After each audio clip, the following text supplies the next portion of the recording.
Welcome to Step 2 of the Accountable Kids program.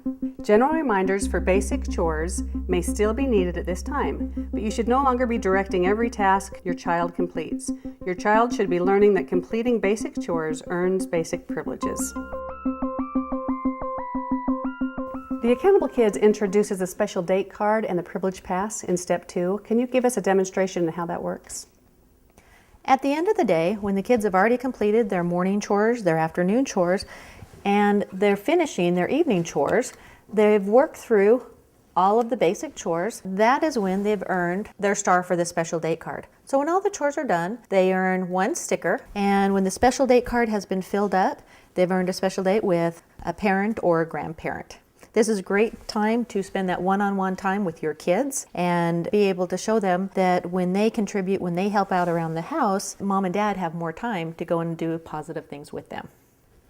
The second tool introduced in Step 2 is the privilege pass. This is a way to help encourage specific positive behaviors in your children. So children can earn the privilege pass for things like going to bed without problems, maybe table manners, and then they can use that privilege pass to earn specific things. It might be an extra book at nighttime. It's just a way to specifically eliminate and target a negative behavior and change that into a positive.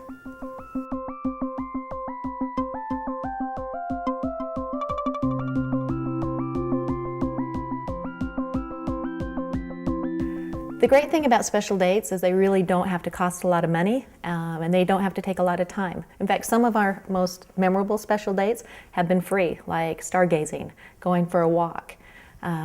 Special dates are just something that your child picks, that they want to do, and it's just supposed to be really a fun event.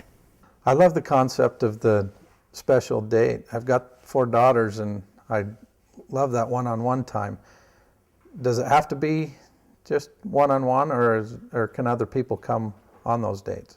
That's a great question. I love the special dates. That's one of my favorite parts of the program. I think that it teaches our kids a lot of things. As far as who gets to go on the date, one of the things I love to do is I love that one-on-one time with my daughters. And generally what we'll do is we'll alternate. Tracy going on one with our kids, and then I'll go on one with them. You can do both, but one of the things that we found is when you're together one-on-one, it really gives you some time to focus and time and attention on that person.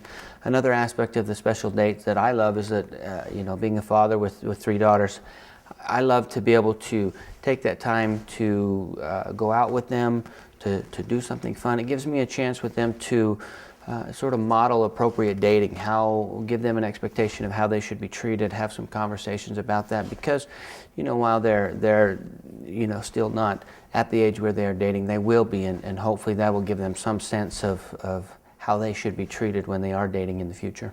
And it's fun to see the girls. They'll get dressed up, they'll put on scented lotion, they'll put on a nice outfit.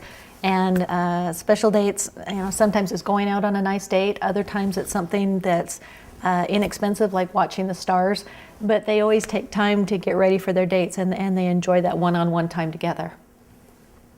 Okay, well, I think that's great that the kids can earn 1 star for each day that they do their chores, their basic chores. Well, what do you do once the 3 cards that are given to you for the date cards are filled up? Each set of cards comes with 3 date cards, and there's stickers in there that the kids put on the date cards every time that they do all of their chores for the day. And the stickers can be peeled off, so the cards are reusable. But if you find that your kids want to keep the date cards, like our kids will sometimes put their date cards in a scrapbook or just want to keep them with them, you can get replacement sets on the Accountable Kids website. Set a goal to have at least 1 date per month with your child. Date cards can be reused. Your child decides what to do on the special date if possible. You can give suggestions, but remember, this is their reward. Your child only earns a sticker if all the core chores are completed for that day. Meet at the progress board each night for a chart check. This is when your child receives a sticker for completing all the core chores. Quality time is more important than quantity. Dates do not need to be long to be meaningful.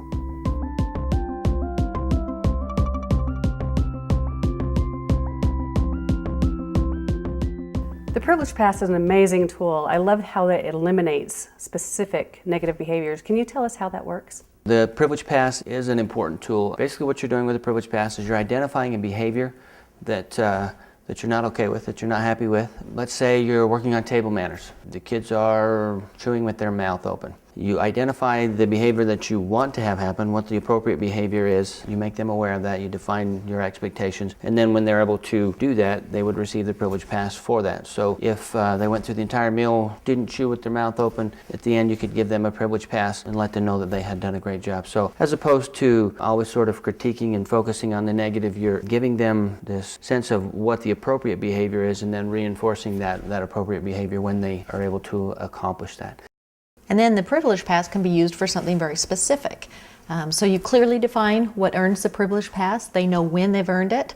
In the situation with the table manners, they earn the privilege pass at the end of the meal, and then they use it for something very specific. What we used it for was lighting candles. Our kids like to light candles before meals, and so if they earn their privilege pass, they could light the candle at the next meal. I think when they were younger, they used to be for reading time. They would get to have some one-on-one reading time with either mom or dad, and that was the reward. So it doesn't necessarily need to be something big, something dramatic, but something it's about, maybe time with mom or dad, or some kind of a special privilege that's out of the norm. The key is that the kids earn the privilege pass for something very specific, and then they use it for something very specific.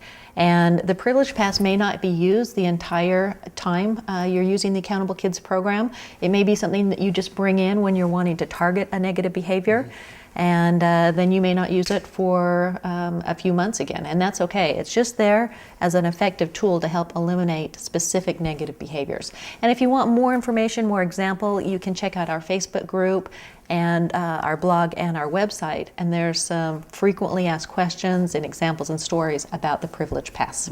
So one of my problems in our house is that I have a problem getting my children to bed. Is there a way to use the privilege pass to make this an easier event for us? It's funny that you mentioned that, because that was really, one of the specific situations that led up to the development of the privilege pass. Our oldest daughter, we would put her to bed, she having done the program all day long, and then she would want to get out of the bed. She would repeatedly need to go to the bathroom after she had been tucked in, and so we realized that there was a need to be able to focus on specific behaviors. And so that's where the privilege pass came from, actually, was the bedtime dilemma, which probably every parent with at least one of their children has to deal with, and how to get them back in bed and to be able to stay there. And so that is definitely something the privilege pass can be used for, but it can be used for everything, as I mentioned earlier. It can be used for table manners, for all kinds of behaviors, and so that's a great example. The privilege pass is best used to eliminate a negative behavior that occurs once a day. The privilege pass is most effective when used for a specific behavior. The incentive for the privilege pass can be changed periodically to match your child's interests. Can I use the privilege pass for eliminating some negative behaviors like whining, fighting, arguing, that sort of thing?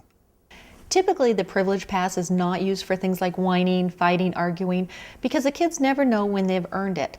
Use it for something very specific, something that you describe the behavior that will earn the privilege pass, and they know exactly what they'll receive and be able to use the privilege pass for. For things like whining, arguing, and fighting, really we find that using tickets for the positive discipline works much better. Congratulations, you have now learned about Step 2 of the Accountable Kids program. You are one step closer to raising an accountable kid. Gather your family together and discuss how you will implement Step 2 in your home. Remember, you do not need to master each level before continuing to the next step. It is not until all 4 steps are being used that it becomes an entire system that will grow with your family.